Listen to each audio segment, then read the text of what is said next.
go. Good deal. All right. First things first, obviously you guys made an arrest. You see who it is. Can you just take me through how that happened? Yeah, a lot of cooperation between, there's a lot of effort between people in the community, neighbors.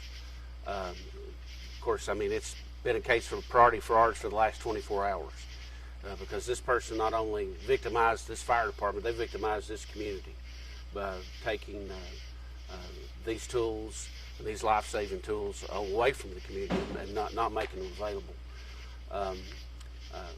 Through our investigation, we learned of a person of interest. We started the investigation. We was actually there last night. He was a former member of the fire department, and we identified him and went to his residence with the assistance of the Knox County Sheriff's Office and made an arrest at about 8:50 this afternoon for the theft of the property. Interviewing with him at the scene, he gave us information that all the equipment had been taken to another location in Knox County. Knox County Sheriff's Office, along with our investigators, went to that location, and when I left down there, they'd recovered every item except one, I think a pike pole that they were still down there looking for. We got investigators still down there. As far as the charges of that gentleman, I'd refer you to the Knox County Sheriff's Office because I know there was 3 arrested when I left down there and taken into custody. Sheriff, to know that it was a former firefighter, I know that's a fraternity, a brotherhood, a family.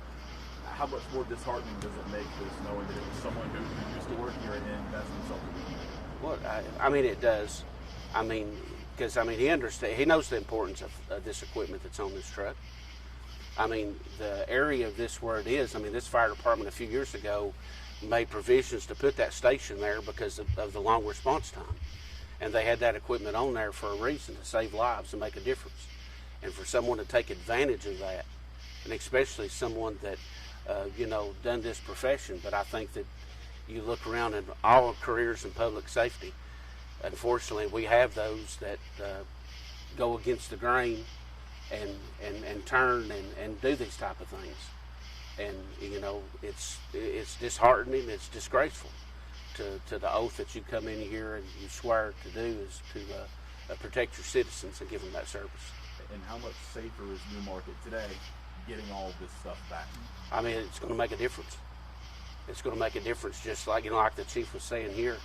I mean, we live in a time where, we have our challenges at the sheriff's office trying to replace equipment, and it just don't happen like it did a few years ago. Pre-COVID, you could say, hey, we need to replace this. In a week or two, you'd have it. This, you're probably looking maybe 8-10 weeks, maybe longer, to be able to replace this equipment.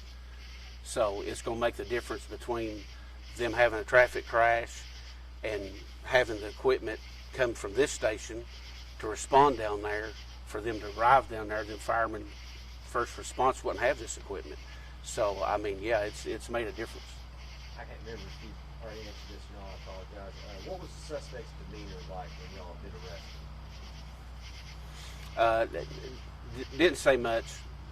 We went there and explained to him, we'd interviewed him last night, and we come back and told him the evidence that we had gotten and through some video surveillance that, he was there. We put him there, and we put his vehicle there and put him leaving there with equipment from this truck.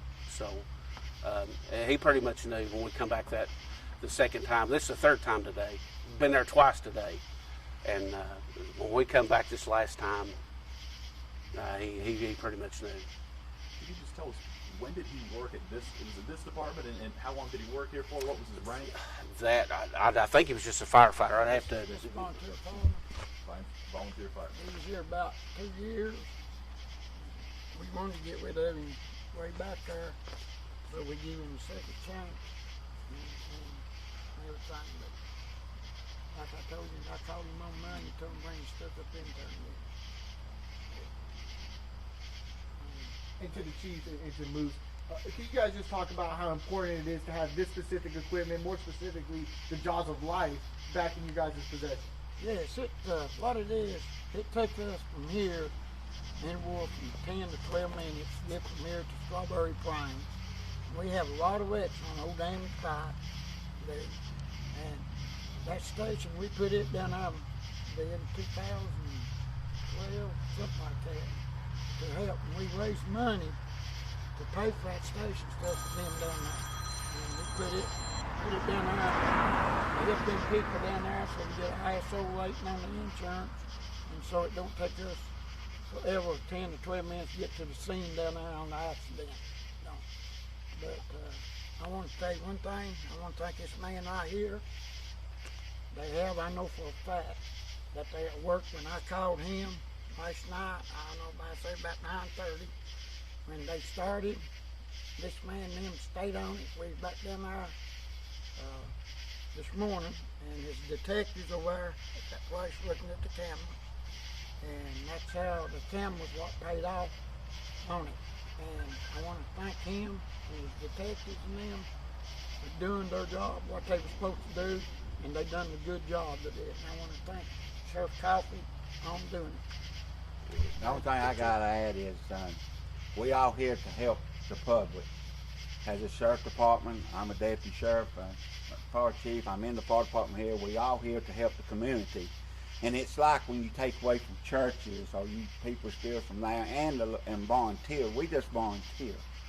And it hurts. And I just want to thank for bottom of my heart for the jail, for the Sheriff Coffey to doing what he did. He did almost 24 hours on it. I guess he has. He probably ain't had much sleep on it. But we want to thank the sheriff's department, and we're glad we got our stuff back because that helps save lives. And also, I want to thank all the firefighters of this fire department that we got that stood up and want to be a part to get our stuff back. Yeah. We just want to help the community, that's all.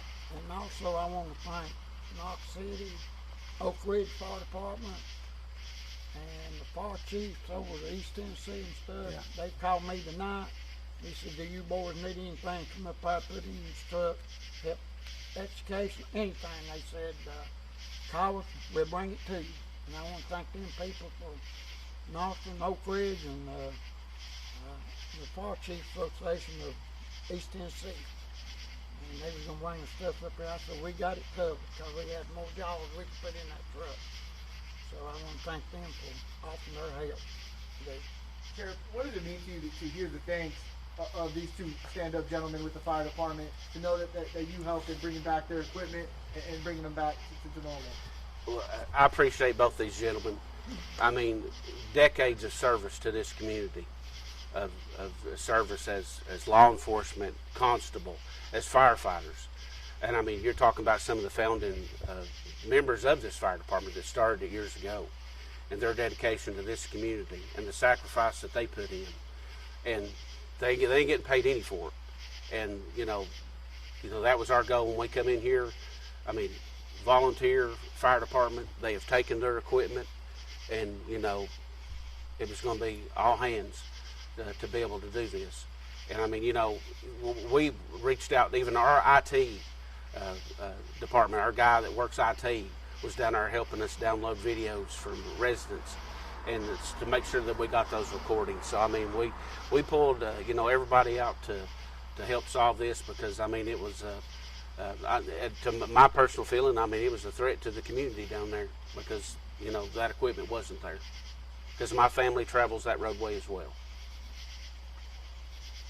I want to say also, he used to be a inmate here, so he growed up with us in the ambulance and everything, so he knew what we did.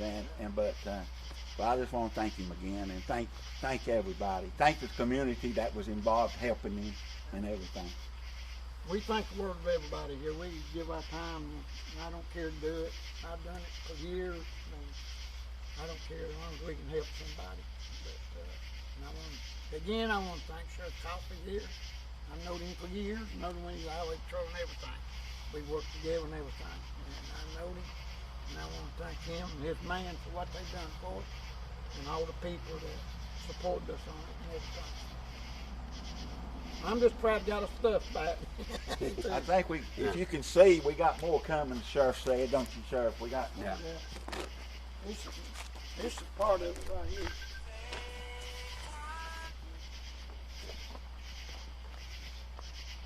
Right here's the main one, right here. This is one, this is the main one right here.